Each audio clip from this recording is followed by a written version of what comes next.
व्यक्ति के माता पिता के पास पहुंचते हैं दरबार पर तो देखते हैं बड़ा उदास होके वो बुजुर्ग माता पिता की आत्माएं बैठी हैं। आर्यमा पूछते हैं क्यों उदास हो, क्या वजह, कहें क्या करें, क्यों क्यों तुम्हारा पित्र तुम्हारा बेटा तो तर्पण तरांजलि दिया, ब्राह्मण भी जी माया, तुम संतुष्ट होना चाहिए तुमको, बताओ। तो वो आत्मा कहती है, क्या कहती है कि मेरा बेटा का कारोबार है मांस को बेचना, मदिरा को बेचना, इसी से मेरे परिवार का जीविकोपार्जन होता है। लेकिन जो परंपरा बना दिया गया समाज में, इस समाज की परंपरा का निर्वाह करने के लिए मेरा बेटा 16 दिन इन कार्यों को बंद कर देता है और मेरे लिए माता पिता के लिए पूरा पितर पक्ष का कार्य संपन्न करता है, तिलांजलि वगैरह देता है, ब्राह्मण जी माता है, 16 दिन अपना कारोबार बंद करके। इससे मैं बड़ा दुखी हूं। क्यों दुखी हूं? क्या इसीलिए दुखी हूं, तुमको तो खुश होना चाहिए कि तुम्हारा बेटा तुमको इतना मान रहा है। आजकल तो जीते जी, आजकल तो जीते जी माँ बाप को लोग पानी नहीं दे रहे हैं, व्यापार तो बंद करने को छोड़ दो, तुम तो मर गए आत्मा हो, फिर भी तुम्हारी बहू तुम्हारा बेटा कितना अच्छा है जो सारे कारोबार को, गलत कार्यों को बंद करके पितरपक्ष भर तुम्हारे सेवा करता है, पूरा पितरपक्ष के नियम और कानून को मानता है, तुमको तो खुश होना चाहिए। तो पितृ कहते क्या है वो आत्मा कि मैं खुश हूं कि मेरा बेटा ऐसा कर रहा है, लेकिन इससे मैं दुखी ज्यादा इसलिए हूं कि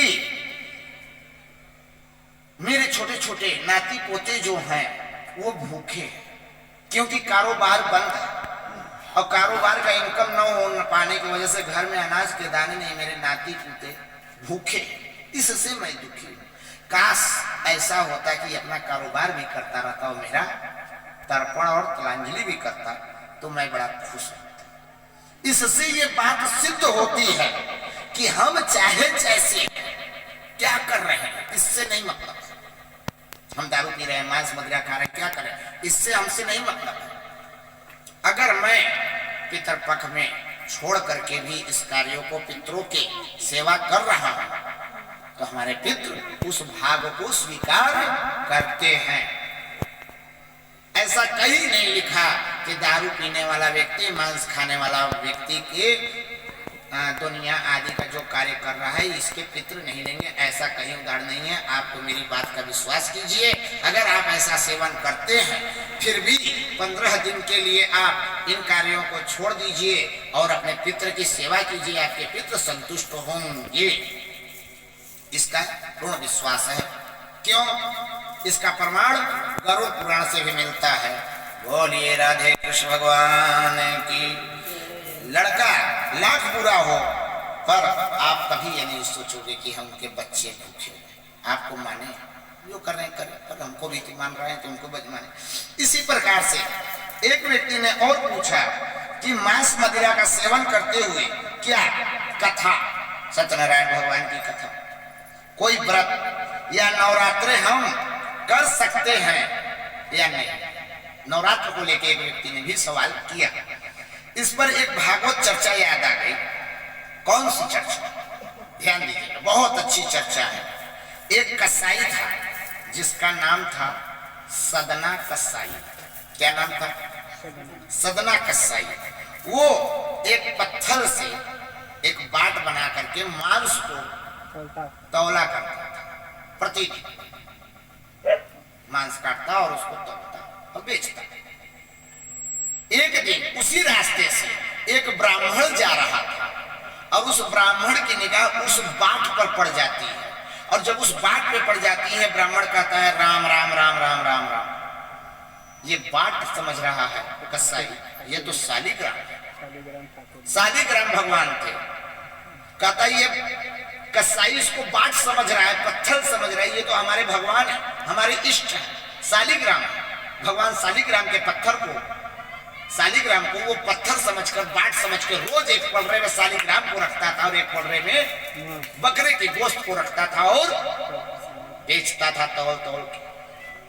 ब्राह्मण तुरंत पहुंचते हैं सदना कसाई के पास और कहते हैं, ए बाबू एक काम करोगे कहीं क्या, कहीं ये अपना बाट मुझे दे दो, इसकी जो कीमत कहो मैं देने को तैयार हूं, इसकी जो कीमत कहो। भाई हम अगर अपने भगवान को देखेंगे कहीं है आप उसका तिरस्कार करो तो यही ना कहेंगे भैया जो लेना है ले लो, हमारा भगवान हमें दे दो, हमारी श्रद्धा है। वो ब्राह्मण भी यही कहते हैं। ब्राह्मण कहते हैं अरे ये पत्थर है, इसको क्या कीमत देना, जो देना है दो, ले जाओ, अगर ले जाना है तुम्हारी ऐसी ही बात है। ब्राह्मण कुछ रकम दे देते हैं और शालिग्राम महाराज को लेके चले आते हैं अपने घर, गंगा जल से स्नान कराते हैं, सब कुछ स्नान शुद्धि करके उन्हें एक डब्बे में रखते हैं, भोग लगाते हैं, करते हैं और उसके बाद पूजन करने के बाद डब्बे को बंद करके रख देते हैं और जाके ब्राह्मण देवता सो जाते हैं। जब सो जाते हैं तब भगवान शालिग्राम उनके सपने में आते हैं। ये भागवत से मैं उदाहरण दे रहा हूं। शालिग्राम आते हैं और कहते क्या है कि ए ब्राह्मण तुम क्यों सोए हो, उठो, मुझे वहां से क्यों लेके आए, मैं इतने अच्छे तरीके से सदना कसाई के यहाँ था, मेरी इतनी अच्छी सेवा करता था वो, और तुम मुझे लाके डब्बे में पैक कर दिए।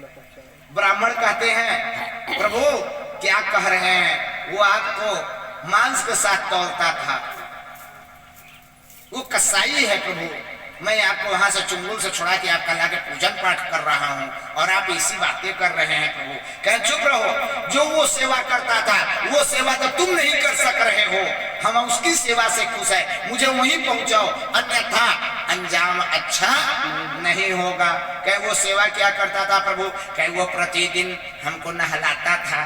भाई हर व्यक्ति दुकानदार सवेरे अपना बाट धोता है ना, बनिया शायद न भी धो, लेकिन मांस मदिरा मांस को बेचने वाला व्यक्ति रोज बाट धोता है क्योंकि ब्लड वगैरह लग जाता है, तो रोज नहलाता था, पोंछता था, कपड़े से पोंछता था, उसके बाद हमको झूला पे रख के दिन भर झूलाता रहता था, दिन भर झूला झुलाया करता था मुझे, मैं उसके यहाँ बड़ा खुशी था। दिन भर हवा शुद्ध हवा आती थी और दिन भर मैं झूला करता था और तुम मुझे वहां से ले आए, नहलाए धुलाए और डब्बा में पैक करके रख दिए। मैं तुम्हारी सेवा से खुश नहीं हूं, मैं उसकी सेवा से खुश हूं। क्या प्रभु वो मांस तोता क्या जायज जैसा है, उससे नहीं मतलब, मुझे उसी के यहाँ पहुंचाओ। ब्राह्मण देवता सुबह उठते हैं और शालिग्राम भगवान को प्रणाम करके शालिग्राम के पत्थर को फिर सदना कसाई के यहाँ ले जा करके पहुंचाते हैं और सदना कसाई को सारी बात बताते हैं। सदना कसाई भी प्रेम पूर्वक आदर पूर्वक भगवान का स्मरण करता है। तब जब भगवान शालिग्राम मांस को तौलने के उपयोग में आ सकते हैं और उसकी पूजा से खुश हो सकते हैं, तो मांस और मदिरा करने वाला व्यक्ति अगर नवरात्रि में मांस और मदिरा का त्याग करके मां की सेवा करेगा तो क्यों नहीं मां खुश होगी। इसलिए आप इस बात को अपने हृदय से निकाल दीजिए कि हम मांस खाते हैं, हम मदिरा पीते हैं तो मेरी पूजा स्वीकार मां नहीं करेगी। मां आपकी पूजा को स्वीकार करेंगे क्योंकि आप उनके लिए त्याग कर रहे हैं, ये जान लीजिए। इसलिए मांस और मदिरा खाने वाले व्यक्ति भी पितृ तर्पण कर सकते हैं, नवरात्रि का व्रत उद्यापन कर सकते हैं, इसमें कोई संदेह नहीं है, ये शास्त्रार्थ है। हर हर